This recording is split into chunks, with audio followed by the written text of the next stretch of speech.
might be getting sick of the same old workout at home stuff. Thought I'd throw in a little bit of something different. Today I'm using some washcloths because I have a hard floor. If you have carpet, paper plates work great. You can purchase a workout tool called sliders, but if you have washcloths or paper plates, you don't need to. All right, I'll give you a couple of exercises that are great for your upper body, core, and lower body. Upper body. Something I like involves pushing and pulling, two foundational movements of the body. So first thing you want to do, put your washcloths or your paper plates under your feet.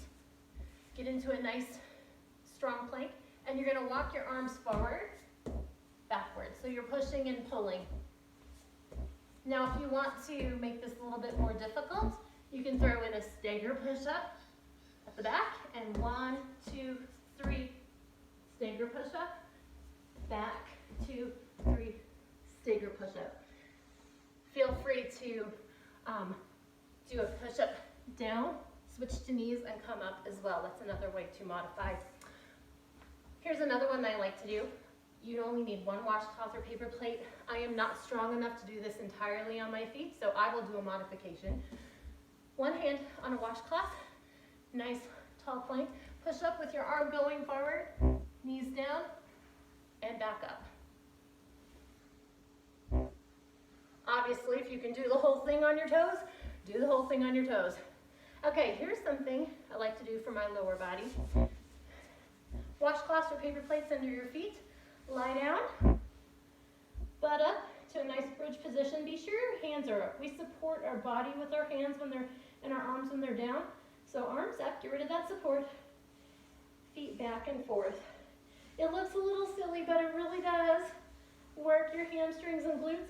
Feel free to play with the tempo. And when you do, think pelvis parallel to the floor. You're not tipping back and forth. You're staying parallel. Next thing for lower body that I like to do. You only need one washcloth. Stick it under your foot into a nice lunge. Come back and come up.